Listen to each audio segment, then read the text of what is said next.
के online batch में आप सभी का एक बार पुनः स्वागत है। दोस्तों, अपने जो टॉपिक चल रहा था वो चल रहा था सामान्य विद्युत। किसके बारे में बात कर रहे थे?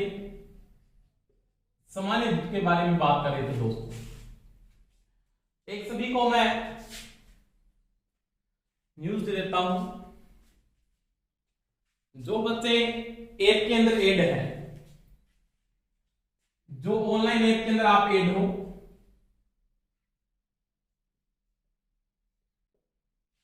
वो सभी टेस्ट को जरूर अटेम्प्ट करें। और अपना जो आजकल मैं बता नहीं पाया था, तो किसी कारणवश आज जो टेस्ट होना था वो नहीं होगा, वो कल पे पोस्टपोन मैंने कर दिया है। और जो कल टेस्ट होगा आपका वो होगा डीसी जनरेटर का। किसका होगा? डीसी जनरेटर का। ठीक है दोस्तों, तो उसकी तैयारी कर लेना। वैसे मैंने YouTube पे कुछ वीडियोस के डाले हैं, वहां पे जाके भी आप देख सकते हो। कोई समस्या है तो मेरे को बता भी सकते हो। और किसी भी बच्चे को किसी क्वेश्चन में या जो ऑनलाइन क्लास में कोई समस्या आती है तो वो बच्चा मेरे को मैसेज कर सकता है। किसी भी क्वेश्चन में समस्या आ रही है तो वो मेरे को मैसेज कर सकता है। और मेरा टेलीग्राम जो ग्रुप है वो सभी ज्वाइन कर लें। टेक्निकल कोचिंग क्लासेस के नाम से आपका टेलीग्राम ग्रुप है, वो सभी ज्वाइन कर लें। ठीक है। और सभी से मेरा अनुरोध है, किसी की अगर प्रॉब्लम आ रही है तो वो मेरा जो टेलीग्राम नंबर है 96 496 33 222 पे मेरे को क्वेश्चन भेज सकता है। कोई भी आपके प्रॉब्लम है वो यहां पे मेरे को डाल सकता है, इस पे टेलीग्राम पर। ठीक है। और मैं सभी को टेलीग्राम पे सूचना भी दे दूंगा कि आज इस चीज का टेस्ट होगा, इस चीज का टेस्ट होने वाला है। तो आप सभी टेक्निकल कोचिंग क्लासेस का जो ग्रुप है वो ज्वाइन कर लें। और कोई प्रॉब्लम आ रही है तो भी मेरे को बता सकते हो आप। आपके जो टॉपिक चल रहे हैं वो पूरे कॉन्सेप्ट से चल रहे हैं, उसमें भी कोई प्रॉब्लम नहीं होनी चाहिए आपके। तो देखो दोस्तों, आज का जो अपने टॉपिक चलेगा उससे पहले मैं कल वाले टॉपिक पे थोड़ी सी बात करता हूं। कल अपने जो आवेशन के बारे में बात कर रहे थे। आवेशन का मतलब किसी चीज को चार्ज करना है। और चार्ज की प्रक्रिया में दो प्रकार के आवेशन को अपने यूज किया था। कौन कौन सा? एक तो आपने पढ़ा था स्थिर आवेशन, जिसके दो टाइप थे। एक तो कौन सा था? आपने दो टाइप पढ़े थे। आवेशन के दो प्रकार पढ़े थे। कौन कौन से? स्थिर आवेशन और प्रेरण आवेशन। स्थिर आवेशन के दो टाइप थे। एक तो घर्षण आवेशन पढ़ा था, एक पढ़ा था चालन आवेशन। तो कल मैंने एक बात की थी कि जो आप चालन आवेशन पढ़े थे उसको थोड़ा सा मैं रीमार्क कर रहा हूं। क्या कर रहा हूं? रीमार्क। इसमें थोड़ा सा टॉपिक बचा है और पूरा कॉन्सेप्ट आपका कवर कर देता हूं। कल आपने एक प्रश्न पढ़ा था कि चालन में क्या था कि मेरे पास कोई भी दो वस्तु है, ये दो वस्तु है मान लिया। एक ये है, फर्स्ट है मान लिया, और एक वस्तु आपके पास ये सेकंड वस्तु है, ये सेकंड है। आपके पास ये दो वस्तुएं हैं। एक तो मैंने कहा था ये तो है आवेशित,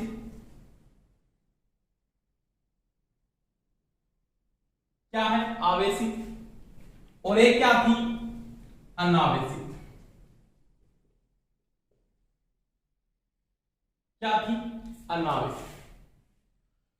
एक आपके पास चार्ज है, एक आपके पास अनावेशित का मतलब वो वस्तु आपके पास क्या है? उदासीन है। क्या है? उदासीन। समझ में आ गई दोस्तों मेरी बात? इन दोनों वस्तुओं को आपने क्या किया? एक चालक तार के साथ जोड़ दिया। ये था चालक वायर या तार, एक ही बात है। तो क्या कहता है? दोनों वस्तुओं को जो है चालक तार से जोड़ा जाता है तो दोनों के बीच में आवेश का क्या होता? स्थानांतरण होता, आवेशी से अनावेश वस्तु की ओर। यह आवेश का स्थानांतरण तब तक होता है जब क्या होता है? दोनों का विभव यानी विभव फर्स्ट और विभव सेकंड बराबर न हो जाए, या दोनों का विभांतर यानी दोनों का डिफरेंस शून्य न हो जाए। ये तब तक होता रहता है, ऐसे नहीं कि आवेश बराबर होने के बाद इनका आवेश का स्थानांतरण नहीं होता रहता है। ये 0 तक पहुंच सकता है जब तक विभवांतर या विभव का मान है, इसका पोटेंशियल इसका पोटेंशियल जब तक समान नहीं होगा तब तक आपका आवेश क्या होता चलता रहता है। परंतु ये वस्तु थी ना, ये दोनों की दोनों वस्तु थी, वस्तु फर्स्ट और वस्तु सेकंड अलग अलग धातु की थी। क्या थी? अलग अलग धातु की थी। ये भी अलग थी, अलग वस्तु है इससे, ये भी क्या है आपके पास अलग वस्तु है। ये आपने पढ़ा था किसके अंदर? चालन प्रकार के बुक के अंदर। इसका एक रिमार्क टॉपिक पढ़ते हैं अपने, जिसकी मैं यहाँ पे नॉर्मल बात करूंगा। बहुत अच्छा कॉन्सेप्ट है वो भी, आपको मैं बात गारंटी के साथ बता देता हूं। आपका जो मैंने क्या इलेक्ट्रिसिटी का जो सक्सेस बेस स्टार्ट किया है वो मैं मेरे ख्याल से पूरे कॉन्सेप्ट से करा रहा हूं। किससे करवा रहा हूं? पूरे कॉन्सेप्ट से करा रहा हूं। अगर आपके फिर भी समस्या आ रही है तो मेरे को सर कमेंट करके सभी बता सकते, सभी बच्चे मेरे को बता सकते हैं कि सर हमारे ये प्रॉब्लम आ रही है, हमारे समझ में नहीं आ रहा है, हमारे ये प्रॉब्लम आ रही है। अनथोटिक में आपको कोटेक पूरा का पूरा टॉपिक कवर करवाऊंगा। कोई समस्या है तो मेरे को कमेंट करके बता देना। अब इसका एक रिमार्क टॉपिक है, क्या कि आवेश का स्थानांतरण होता है। इसका रिमार्क का मतलब होता है चालन प्रकार के द्युत के अंदर। कौन सा? चालन द्वारा आवेशन के अंदर एक रिमार्क डाल देता हूं। क्या रिमार्क डाल देता हूं? कि दोनों वस्तुएं या दोनों धातु क्या है? एक ही है, एक ही पदार्थ से बनी हुई है। कॉपर दोनों कॉपर की है, लोहा है तो दोनों लोहे हैं। यानी मैं क्या कहता हूं, एक वस्तु आपके पास ये है, यहां पे अगर तांबा है यानी फर्स्ट भी किसकी बनी है? फर्स्ट वस्तु आपकी किसकी बनी है? अगर ये कॉपर की बनी है, किसकी बनी है? कॉपर की। तो आपकी सेकंड वस्तु भी किसकी बनी है? कॉपर की बनी है। आपकी सेकंड वस्तु भी किसकी है? तो ये भी है कॉपर की। दोनों वस्तुएं क्या है? समान है। अब देखो आपको क्या करना है कि दोनों वस्तुओं के अंदर आवेश, इसका आवेश आपने क्या मान लिया? Q1 है, इसका आवेश क्या होगा? Q2 है। चाहे वस्तु ये उदासीन है चाहे कुछ भी है, इनमें आवेश का स्थानांतरण कब तक होता है? इनमें आवेश का स्थानांतरण जो हो रहा है वो कब तक होता है, या दोनों में जो आवेश का स्थानांतरण होता है वो कब तक होता है? ये बात अपने को करनी है। समझ में आ गई मेरी का बात? यानी दोनों वस्तुओं पे आवेश कैसे रहेगा? वहां पे तो क्या थी, वस्तुएं अलग अलग थी तो वहां पे आवेश बराबर होना संभव नहीं है। मैंने ये बात भी समझाई थी आपको। यहां पे दोनों का जो आवेश रहेगा वो क्या रहेगा? पहली बात है एक समान रहेगा। दोनों आवेश यानी Q1 और Q2 दोनों आवेश बराबर रहेंगे।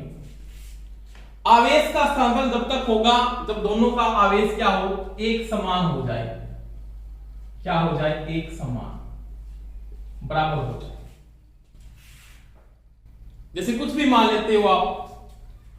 अब क्या किया मैंने? दोनों वस्तुओं को एक चालक तार से जोड़ दिया। लो जी, एक मैंने कोई भी चालक तार लिया, उस चालक तार से दोनों वस्तुओं को क्या कर दिया? जोड़ दिया। ये आपके पास है चालक तार, ठीक है।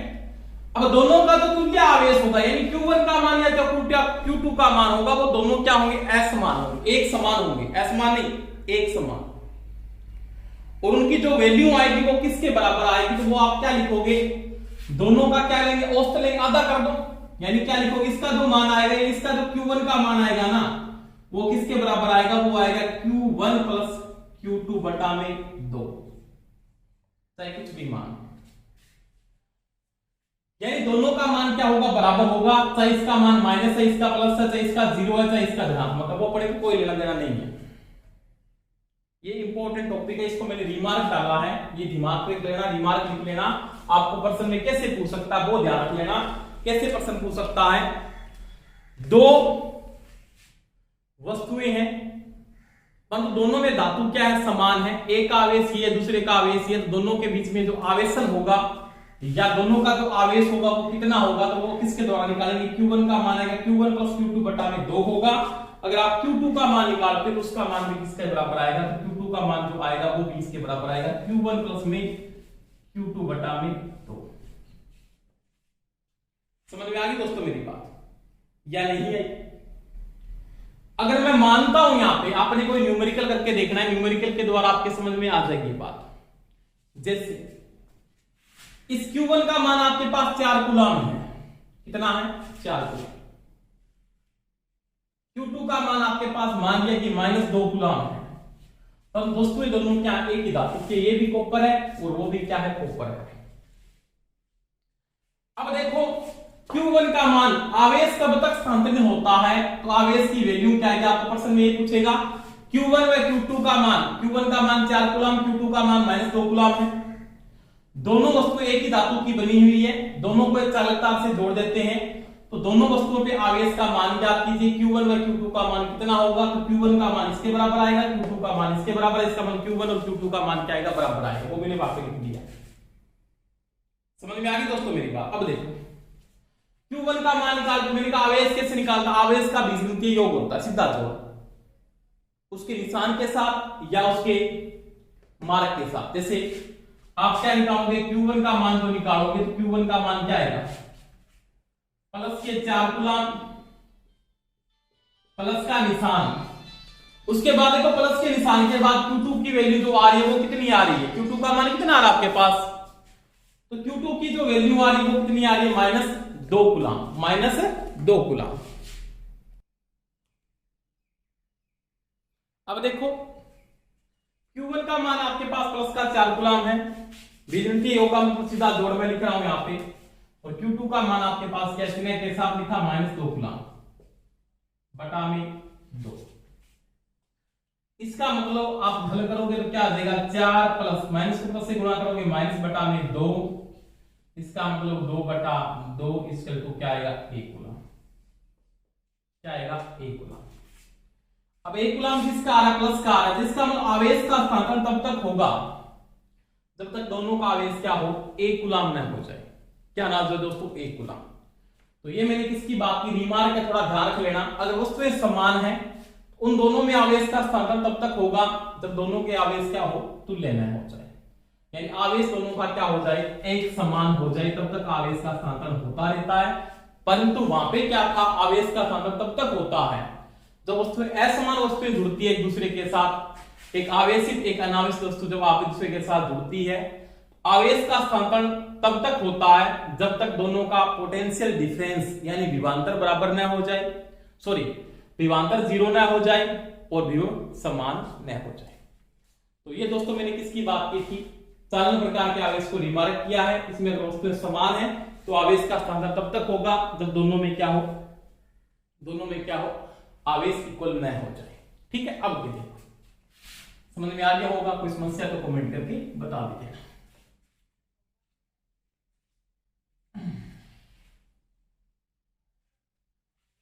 टॉपिक थोड़ा सा बचा है कॉन्सेप्ट में, उसके बाद कूलम का नियम पढ़ेंगे, कोई समस्या नहीं है, थोड़ा डीप भी चल रहा है, कोई दिक्कत नहीं आनी चाहिए, बेस कंप्लीट करेंगे अब की बात पूरा का पूरा, और कोई समस्या है तो मुझे को बता दीजिएगा। अब देखो एक कॉन्सेप्ट करवा रहा हूं, बिल्कुल सिंपल कॉन्सेप्ट है, बहुत अच्छा कॉन्सेप्ट है, कॉन्सेप्ट इंपॉर्टेंट है बहुत ज्यादा, मेरी तरफ से तो फुल इंपॉर्टेंट है, मैं प्रश्न भी डाल देता इसका अगर मेरे को पेपर बना दे देते तो। क्या है, एक बात लिख रहा हूं, आपको बताना उसका आंसर मेरे को, अगर बात मेरी अच्छी लगी तो आप उसका आंसर बता देना। क्या लिख रहा हूं देखो, उदासीन यानी न्यूट्रल, उदासीन वस्तु पर कोई भी आवेश नहीं होता, नहीं होता। इसका आंसर आपको देना है मेरे, इसका आपको आंसर देना है कि ये बात सत्य है, ट्रू है, ये बात सत्य है। ए में मैंने ये बोला, बी में मैं आपको दो ही ऑप्शन देता हूं, ये बात आपको असत्य लगती है। क्या लगती है? असत्य। आपको ट्रू लगती है या क्या लगती है? रोंग लगती है। समझ में आ गई दोस्तों मेरी बात? तो वही बात यहां पे क्या कहता है, इस कॉन्सेप्ट में आपको ये कि क्वेश्चन पूछ लेता है, क्या पूछ लेता है, उदासीन वस्तु पर कोई भी आवेश नहीं होता, यानी कोई वस्तु है उसके ऊपर कोई भी आवेश नहीं होता, इसका आपको आंसर देना है। तो कमेंट करके मेरे को बताएं कि उदासीन वस्तु पे कोई भी आवेश नहीं होता, ये बात यहां पे पूछ रहा है, यानी कोई भी न्यूट्रल वस्तु है उसके ऊपर कोई चार्ज नहीं होता। तो क्या ये बात सही है या गलत है, ये आपको साबित करना है। ये बात आपको ट्रू लगती है या आपको क्या लगती है? रॉन्ग लगती है। तो मेरा इसका जो आंसर है ना, मेरे को तो ये बात क्या लगती है, आपको क्या लगती है? सत्य लगती है? नहीं, ये बात आपकी क्या है? असत्य है। क्यों?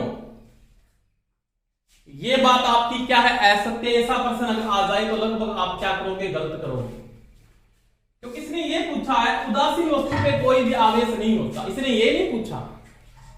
इसका अगर मैं सही क्वेश्चन लिख देता तो मैं इसमें ये लिखता, उदासीन वस्तु पर कुल का मतलब जो मैंने कल पढ़ाया था नेट आवेश, क्या पढ़ाया था? नेट आवेश, कुल आवेश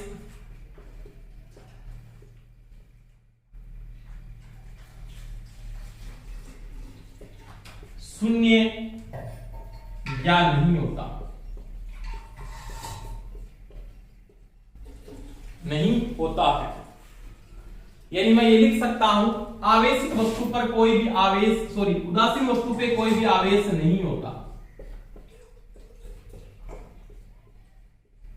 परंतु यहां पे मैंने एक बात लिखी है, इस बात की मतलब है यहां पे तो नॉर्मल बात है, क्योंकि एक एक लाइन का मतलब है, एक एक टॉपिक का मतलब है, एक एक अक्षर का मतलब है।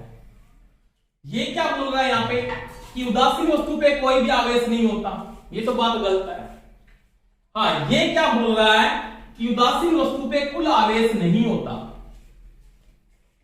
यानी कोई आवेश वस्तु है उसके ऊपर कुल आवेश नहीं होता। जैसे मैं सिंपल बात करूं सोडियम की, किसकी बात करूं? सोडियम, जो आपने पढ़ा भी है। वैसे लिखने का प्रतीक सोडियम को रासायनिक क्रिया में किससे लिखा जाता है? Na से लिखते हैं। ये इसका रासायनिक सूत्र है सोडियम का। और सोडियम का जो इलेक्ट्रॉनिक विन्यास होता है वो कितने का होता है? 11, यानी कितने का होता है? 11 का। इसमें 11 इलेक्ट्रॉन पाए जाते हैं। इलेक्ट्रॉन किससे लिखते हो आप? 2, 8, 1। अगर इसमें इलेक्ट्रॉनों की संख्या 11, इसमें इलेक्ट्रॉन कितने आपके पास? इलेक्ट्रॉन आपके पास है 11, तो प्रोटॉन भी कितने होंगे? 11। क्योंकि सोडियम क्या है? उदासीन। अगर सोडियम उदासीन है, क्या है? उदासीन। न्यूट्रल अगर है तो उसमें प्रोटॉन की संख्या, इसकी नंबर ऑफ प्रोटॉन और नंबर ऑफ इलेक्ट्रॉन हमेशा क्या होते हैं? बराबर होती है, आपको पता है। अगर आपकी वस्तु न्यूट्रल यानी उदासीन है तो उसके ऊपर कोई भी चार्ज नहीं होगा, किसी भी प्रकार का चार्ज नहीं होता। समझ में आ गई मेरी बात? अब देखो, अब प्रश्न यहां पे तो क्या बोल रहा है, इसका मान 0 क्यों हुआ? क्योंकि आपको पता है नेगेटिव, क्योंकि इलेक्ट्रॉन का आवेश आपको पता है, एक इलेक्ट्रॉन का आवेश कितना होता है? एक इलेक्ट्रॉन का आवेश -1.6 × 10⁻⁻19 कूलम, यही होता है। और प्रोटॉन का आवेश क्या होता है? एक प्रोटॉन का आवेश क्या होता है? तो वो होता है +1.6 × 10⁻⁻19 कूलम। अब देखो, अब 11 इलेक्ट्रॉन 11 प्रोटॉन की संख्या का जो कुल आवेश होगा, टोटल आवेश आएगा, वो क्या आएगा? 0 आएगा, क्योंकि इसे प्लस में और ये इसमें माइनस में, दोनों आवेश हमेशा क्या हो जाएंगे? क्रॉस, क्योंकि दोनों की संख्या यहाँ पे क्या है? बराबर है। ये भी 11 और ये भी कितनी है? 11 ही। बात समझ में आई दोस्तों मेरी? अब ये क्या कहता है? नेट आवेश, टोटल आवेश। तो ये अभी नहीं यहाँ पे किया है ना, तो ये टोटल आवेश है इसका, या इसको मैं लिख सकता हूं ये इसका टोटल चार्ज है। क्या? इसका टोटल चार्ज है। परंतु कोई भी आवेश का मतलब पॉजिटिव आवेश तो है, नेगेटिव आवेश भी है, टोटल आवेश नहीं पूछा है।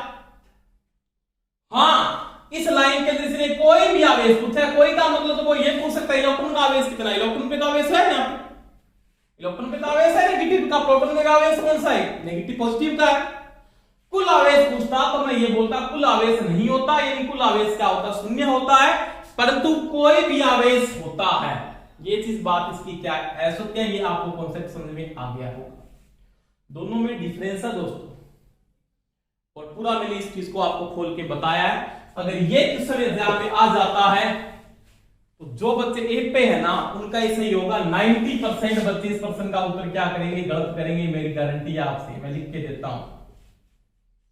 समझ में आगे की बात नहीं है। मैं आपको अगर प्रश्न ये पूछ लेता हूं कि उदासीन वस्तु पर कोई भी आवेश नहीं होता, क्या बात ये सत्य है या असत्य, तो आप सब लोग क्या करेंगे, सत्य करेंगे। क्यों, आपने ये पढ़ा आवेश नहीं, कुल आवेश नहीं होता, जो मैंने कल समझाया था आपको। धनात्मक आवेश हो सकता है, ऋणात्मक आवेश हो सकता है। जो मैंने कहा था आपको, क्या बातें बताई थी कल आपको, 2-3 बातें बात की थी मैंने यहाँ पे कंप्लीट। कौन कौन सी कंप्लीट की थी, कि प्रक्रिया से पहले प्रक्रिया के बाद में चार्ज होता है, पॉजिटिव हो सकता है, नेगेटिव हो सकता है, परंतु कुल आवेश में से क्या होता है, जो मैंने कल आपको समझाया था, नेट आवेश की वैल्यू आपके पास क्या आएगी, शून्य आएगी, अगर वस्तु आपकी क्या है, उदासीन है। समझ में आ गई बात, तो ये थोड़ा सा ध्यान रखना है। इस कुल आवेश का मतलब है वो क्या होता है, जीरो होता है। ठीक है दोस्तों, इसके बाद अगले कॉन्सेप्ट पे बात करते हैं। कोई समस्या है तो मेरे को कमेंट करके आप बता भी सकते हैं। ठीक है, देखो थोड़ी सी लाइट की प्रॉब्लम आ गई थी तो मैंने वीडियो को थोड़ा रोक दिया था। इसके बाद थोड़ी सी बात करते हैं आगे। वो देखो कॉन्सेप्ट के अंदर, वो देखो इसके बाद जो आपका नेक्स्ट टॉपिक रहेगा उसके बारे में बात करूंगा, इंडक्शन, प्रेरण द्वारा आवेशन। जो कल बचा था एक टॉपिक, 2 आवेशन पढ़े थे आपने, कौन कौन से, एक तो स्थिर आवेशन पढ़ा था जो मैंने करवा दिया, कौन से इसके 2 टाइप थे, तो घर्षण आवेशन था और एक कौन सा था, चालन आवेशन, दोनों पढ़ लिया आपने।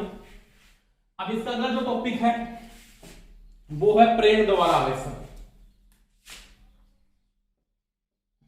प्रेरण द्वारा आवेशन, इंडक्शन, यानी प्रेरण द्वारा आप किसी वस्तु को क्या कर रहे हो, चार्ज कर रहे हो। क्या कर रहे हो, चार्ज। ठीक है, तो कोई वस्तु प्रेरण के द्वारा चार्ज, यानी प्रेरण द्वारा आवेशन क्या होता है, यानी किसी वस्तु को, कोई वस्तु है,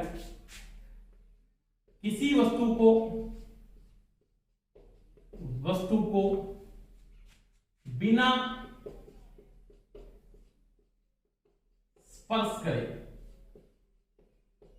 बिना स्पर्श करे, यानी बिना आप स्पर्श करें, बिना छुए, एक ही बात है। किसी वस्तु को बिना स्पर्श करे आवेशन या आवेशित करना क्या कहलाता है, प्रेरण द्वारा आवेशन कहलाता है। मैंने किसी वस्तु को छूना नहीं, आपको टच नहीं करना, टच किया तो काम खराब है, ये इसका कॉन्सेप्ट है। बिना छुए, संपर्क नहीं करवाना। जैसे मेरे पास 2 वस्तुएं हैं, नॉर्मल बात करता हूं, ये मेरे पास एक वस्तु है, आराम से समझेंगे, कोई दिक्कत नहीं आएगी। ये वस्तु मेरे पास क्या, पहली बात ये उदासीन है, अनावेशित है, इसको मेरे को क्या करना, आवेशित करना। ये अनावेशित है, पहले उदासीन का मतलब होता है अनावेशित, एक ही बात है। अब देखो कोई अनावेशित वस्तु होगी, इसमें तो इसका मतलब ये तो नहीं इसमें इलेक्ट्रॉन नहीं होंगे या प्रोटॉन नहीं होंगे, बताओ। उसमें इलेक्ट्रॉन प्रोटॉन पे आवेश होगा, पर उसका जो नेट आवेश होगा वो क्या होगा, 0 होगा, जो मैंने भी बात की। इसमें मैं सिंपल बात करता हूं, इसमें इलेक्ट्रॉन की संख्या 4 है, 1 2 3 4 इलेक्ट्रॉन है। इसमें इलेक्ट्रॉन की संख्या अगर 4 है, उदासीन वस्तु के अंदर इलेक्ट्रॉन कितने हैं, तो वो है 4, तो प्रोटॉन भी कितने होंगे, वो होंगे 4, क्योंकि उदासीन वस्तु में इलेक्ट्रॉन की संख्या और प्रोटॉन की संख्या समान होती है। ये मैंने आपको समझाया है, पूरा कॉन्सेप्ट से समझाया है। कोई प्रॉब्लम है तो मेरे को बता भी सकते हैं कि सर हमारे ये समस्या आ रही है। देखो बात, अब मैं क्या करता हूं, इस वस्तु को चार्ज करता हूं। चार्ज करने के लिए मैं इसके पास कोई एक चार्ज वाली छड़ लेके आता हूं, कोई भी छड़। ये 1 नंबर कंडीशन आपके पास मान लिया। कौन सी है? 1 नंबर कंडीशन। मेरे पास एक चार्ज की छड़ है, उसके पास कोई भी चार्ज हो सकता है कि छड़ के पास, आपके पास एक छड़ लेके आ रही है, ये छड़ आपके पास, मान लीजिए छड़ को आप लेके आए, ये छड़ है, और इस छड़ के ऊपर पॉजिटिव चार्ज है। कौन सा चार्ज है? पॉजिटिव। ये लेके आए। समझ में आई दोस्तों मेरी बात? जब आप इसके पास ये चार्ज लेके आए तो आपको पता होना चाहिए इसकी जो बी नंबर कंडीशन होगी ना वस्तु की, बी कंडीशन,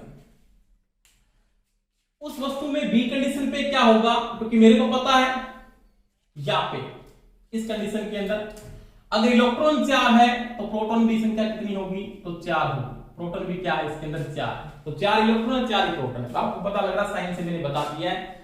1 2 3 4 प्रोटॉन है, पॉजिटिव चार्ज बता रहे हैं। 1 2 3 4 क्या इलेक्ट्रॉन नेगेटिव चार्ज को बता रहे हैं। अब देखो, अब मैं क्या करता हूं, अगली कंडीशन में क्या हुआ कि मैं आवेशित छड़, ये क्या है? आवेशित छड़, और इस छड़ के ऊपर कौन सा चार्ज है? तो आपको पता है इस छड़ के ऊपर पॉजिटिव चार्ज है। कौन सा है? Positive charge. आप इस वस्तु के पास लेके आते हैं, आराम से समझना, कोई समस्या नहीं है। तो बी नंबर कंडीशन पे ये कंडीशन हो जाती है। फिर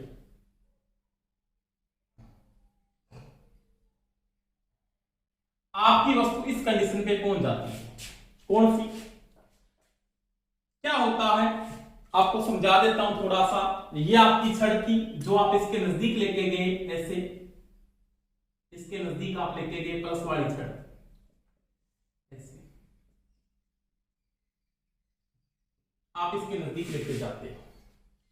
तो क्या होता है दोस्तों, मैंने आपको समझाया है, सहजातीय चार्ज, सहजातीय आवेश के मध्य बल, मध्य बल कौन सा लगता है? तो प्रतिकर्षण बल लगता है। आपने पढ़ा है, अच्छी तरह पढ़ा है। कौन सा बल लगता है? प्रतिकर्षण, यानी कौन सा बल लगता है? रिकर्षण बल लगता है। और 2 नंबर बात मैं करूं, बी जातीय आवेश। कौन से? बी जातीय आवेश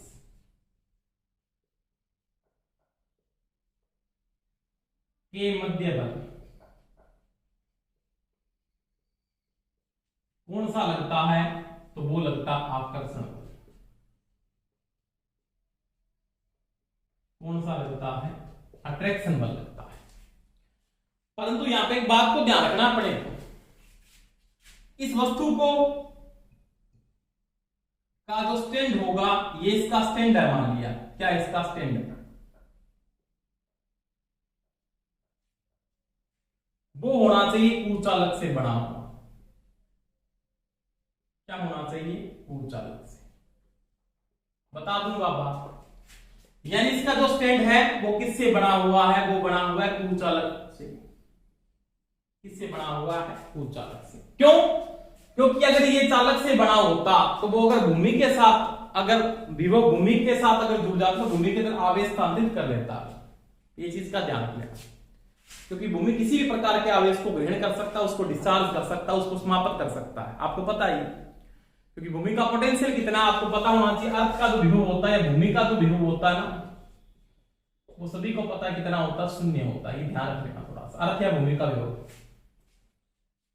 समझ में आ गई मेरी बात? तो ध्यान रखना, इसका जो स्टैंड है इसको आपको क्या रखना है? ऊर्चालक से बना के रखना। अब क्या हुआ, पॉजिटिव में आवेश इसके नजदीक, आप नेगेटिव भी लेके आ, जरूरी क्या पॉजिटिव लेके, मैं पॉजिटिव को लेके आ रहा हूं, आप नेगेटिव को भी लेके आ सकते हो।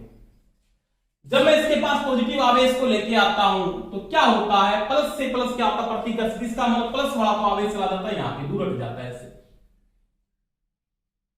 ऐसे। ये तो एक साइड में प्रतिकर्षित हो जाता है, और जो माइनस का आवेश है उनमें क्या होता है अट्रैक्शन, तो ये इसकी तरफ आ जाता है। इसका मतलब पॉजिटिव चार्ज दूर हो गया, नेगेटिव चार्ज अलग हो गया। बात समझ में आ गई? तो ये तो मैंने वो बातें लिखी, लिखते ही आपके पास कॉन्सेप्ट के साथ समझ में आई है, नहीं समझ में आई तो मेरे को बता दो, आई है कि नहीं है? बिल्कुल आई है।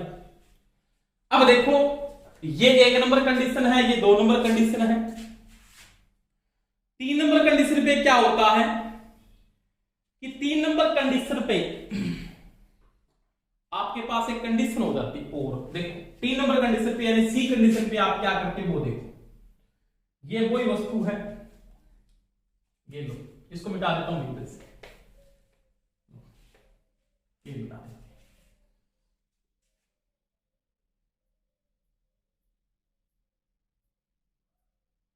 ठीक है, समझ में आ गई मेरी बात? ये इसका स्टैंड है वो बना दूंगा मैं यहां पे, ये किससे बना है, कुचालक से बना हुआ है ऐसे, ये इसका स्टैंड है। ठीक है, ये किससे बना, वो कुचालक से बना, बता दिया मैंने आपको। और ये आपकी क्या है, चालक छड़ है, वही ये लो जी, प्लस प्लस प्लस प्लस, आवेशित छड़ है, चालक नहीं। ठीक है, अब यहां पे क्या है, इसके ऊपर यहां पे तो है नेगेटिव, ठीक है, और यहां पे क्या है, पॉजिटिव, अलग हो गई। अब मैं क्या करता हूं, मैं पॉजिटिव साइड वाले को एक चालक तार लेता हूं। क्या लेता हूं, एक चालक तार,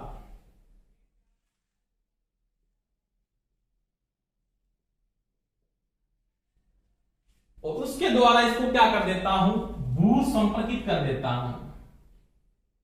क्या कर देता हूं, भू संपर्कित, भू संपर्कित, यानी अर्थ के साथ जोड़ देता हूं। ठीक है, समझ में आई दोस्तों मेरी बात? अब क्या होगा कि जब मैंने इसको अर्थ के साथ जोड़ा, इसको मैंने अर्थ के साथ जोड़ देता, जब मैंने इसको अर्थ के साथ जोड़ा तो ये आवेश यहां से क्या होता है, खत्म हो जाता है, ये आवेश भूमि के अंदर चला जाता है। समझ में आ गई मेरी बात? ये आवेश किसके अंदर चला जाता है, भूमि के अंदर, कौन सा, पॉजिटिव आवेश। बात समझ में आई कि नहीं है? क्योंकि मैंने आपको बताया है किसी भी चार्ज वस्तु को अगर भूमि के साथ जोड़े तो उसका अर्थ का क्या होगा, वहां पे स्थानांतरण हो जाता है, क्योंकि भूमि पे चार्ज पॉजिटिव भी पाया जाता है, नेगेटिव भी पाया जाता है, उसकी बात करेंगे अपन। अब देखो, अब यहां पे एक दिमाग वाली बात है, क्या ये पॉजिटिव चार्ज भूमि के अंदर जा सकता है क्या? बताओ, क्या ये पॉजिटिव चार्ज भूमि के अंदर या अर्थ के अंदर स्थानांतरित हो सकता है क्या? बताना कमेंट करके मेरे कि जो ये आपका ये चार्ज है ये भूमि के अंदर स्थानांतरित हो सकता है या नहीं हो सकता, सी नंबर टॉपिक के अंदर। क्यों मैं कहता हूं ये स्थानांतरित नहीं हो सकता? क्योंकि प्रोटॉन का आवेश कभी वस्तु के परमाणु से निकलता नहीं है बाहर। कारण क्या, 2 कारण मैंने आपको बताया था, क्योंकि जो प्रोटॉन है वो कभी भी स्थानांतरित नहीं होता, स्थानांतरित नहीं होता, बाहर नहीं निकलता, उसको चार्ज के लिए उत्तरदायी कौन है, इलेक्ट्रॉन उत्तरदायी है, प्रोटॉन उत्तरदायी नहीं होता। क्यों, रीजन क्या है, तो मैंने आपको बताया था, पहली बात प्रोटॉन का भार ज्यादा होता है, दूसरी बात प्रोटॉन नाभिक के अंदर नाभिक की क्रिया के साथ जुड़ा होता है, न्यूक्लियर से जुड़ा होता है, और नाभिकीय बिंदु अगर नाभिकीय क्रिया के साथ कोई भी चीज जुड़ी है तो आपको उसको तोड़ने के लिए बहुत ज्यादा बल की आवश्यकता पड़ती है। मैंने इसको लगभग आपकी 2-3 पिछली वीडियो में इस टॉपिक को समझाया भी है। तो दोस्तों इसका मतलब ये तो नहीं जा सकता, तो क्या होता है, अर्थ से चार्ज ट्रांसफर होता है, कौन सा, नेगेटिव, ये नेगेटिव चार्ज आते हैं, और इस चार्ज को क्या कर देते हैं, ये न्यूट्रलाइज कर देते हैं। न्यूट्रलाइज का मतलब ये इससे कैंसिल हो जाएगा, ये इससे कैंसिल हो जाएगा, ये इससे कैंसिल हो जाएगा, ये इससे कैंसिल हो जाएगा, यानी भूमि से माइनस या नेगेटिव चार्ज प्रवेश करता है, जिसको न्यूट्रलाइज कर देता है। न्यूट्रलाइज का मतलब चार्ज को क्या करता है, खत्म कर देता है। समझ में आ गई दोस्तों मेरी बात, यानी चार्ज को क्या कर देता है, ये खत्म कर देता है। ये चार्ज आपका समाप्त हो जाता है। अब ये चार्ज अगर समाप्त हो गया तो अब क्या करना अपने को, अब 4 नंबर कंडीशन पे, डी नंबर कंडीशन पे क्या होगा, आपकी जो वस्तु है, ये वस्तु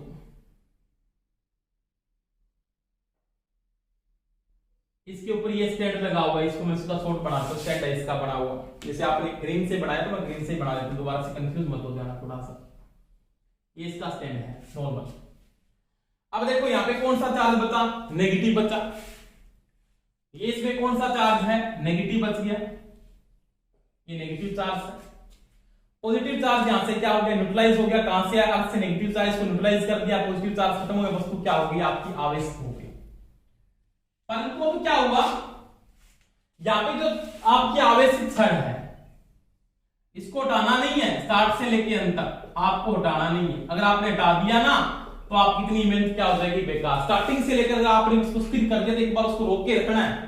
अगर आपने हटा दिया तो आपकी मेहनत क्या होगी, बेकार होगी, आपकी कोई मेहनत करेगा कोई फायदा नहीं होगा। ये यहीं पे अगर आपने अभी हटा दिया तो भी समस्या है। अब आपको क्या करना है, सबसे पहले आपको क्या करना पड़ेगा, पहले आपको जो अर्थ है उसको पहले हटाएं। आपने अगर इसको हटा दिया ना पहले, तो ये वापस क्या होगा, न्यूट्रलाइज हो जाएगा, वापस क्या होगी, वस्तु उदासीन हो जाएगी या अनाविष्ट हो जाएगी वस्तु, जो पहले वाली कंडीशन के अंदर ही है, उसमें कोई दिक्कत नहीं है। अब पहले क्या करोगे, इस अर्थ को हटाओगे, यहां इसको हटा दिया आपने। इसको हटाने के बाद फिर वस्तु को हटाते हो। अब इस चार्ज को आप हटा सकते हो, इससे चार्ज वाला छड़ है इसको हटा देना। स्टार्टिंग में अगर आपको छड़ को रखना है, यहां पे रखना है, यहां पे भी बनाए रखना है, यहां पे भी बनाए रखना है, यहां पे बनाए रखना है। हटाना कब है, जब आपने अर्थ को हटा दिया, उसके बाद छड़ को आप हटा सकते हो। अब देखो ये वस्तु किसके साथ चार्ज होगी, नेगेटिव चार्ज के साथ क्या है, चार्ज है। तो ये आवेश कौन सा कहलाता है, ये कहलाता है प्रेरण द्वारा आवेश। अब इसमें आपने वस्तु को स्पर्श किया, नहीं किया, आपने इस वस्तु को स्पर्श नहीं किया, तो ये जो आवेश कहलाता है ना, ये आवेश कहलाता है आपका प्रेरण प्रकार का आवेश। कौन सा कहलाता है, प्रेरण प्रकार का आवेश। ठीक है, समझ में आ गई दोस्तों मेरे को। बिना छुए आपको बनाए जरूर रखना पड़ेगा छड़ को या चार्ज को। जुड़ने के यहाँ पे नेगेटिव होगा तो यहाँ पे पॉजिटिव बन जाएगा प्रेरण के अंदर। आपको पूछ सकता है, अगर आपके पास एक उदासीन वस्तु है, उसको पॉजिटिव छड़ से चार्ज कर रहे हैं प्रेरण के द्वारा, तो उसमें कौन सा आवेश स्थानांतरित होगा, नेगेटिव। अगर यहाँ पे पॉजिटिव से आकर रहे हो छड़ से, नेगेटिव से करते हो, यहाँ पे कौन सा आता, फिर पॉजिटिव आ जाता। ये चीज का भी ध्यान रखना। तो ये इसका पहला टाइप था जो मैंने आपको समझा दिया। इसका सेकंड टाइप देखो, वो देखो यहां।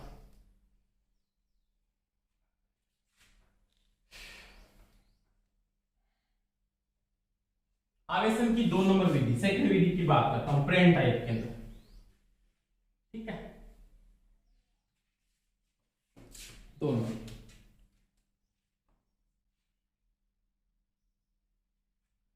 यहां पे क्या टॉपिक है,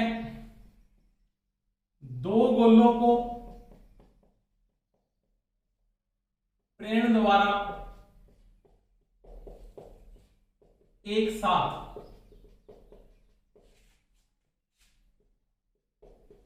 आवेशन करना या आवेशन करना, एक ही बात है।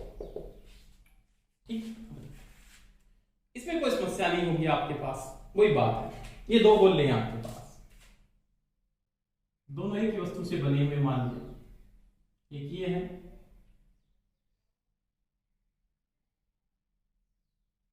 ये स्पर्श भी कर सकते हैं, कोई समस्या नहीं। इसके अंदर गोले स्पर्श कर सकते हैं, वो नहीं स्पर्श करेगा। गोले आपने स्पर्श ही करा रखे, मान इसके स्पर्श कर रहे हैं इसमें। ठीक है, अब देखो वही पॉजिटिव और नेगेटिव चार्ज है, तो आपकी ए नंबर कंडीशन में बना रहा हूं, यहाँ पे ये 1 नंबर कंडीशन है, आराम से देखना। वो इसके अंदर 4 पॉजिटिव है ऐसे, इसमें भी 4 पॉजिटिव है ऐसे, इसमें 4 क्या है, नेगेटिव है ऐसे।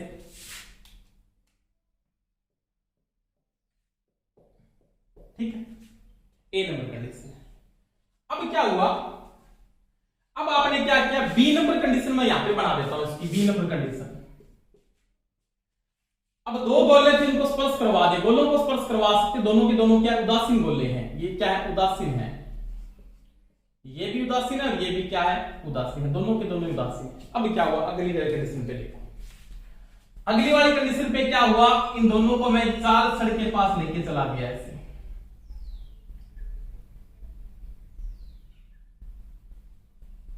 ये तो स्पर्श तो कर ही रहे थे ऐसे, और मैं इनको एक 4 छड़ के पास लेके चल जाता हूं, 4 छड़, जो देखो ये चार्ज इसके पास पॉजिटिव वाली लिया है मान लिया ऐसे,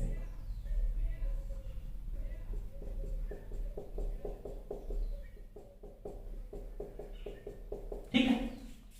तो वही बात है, प्लस से प्लस क्या करेगा रिपल्स करेगा, तो प्लस वाला चार्ज उधर चला जाएगा, यहां पे आ गया प्लस वाला, तो ये देखो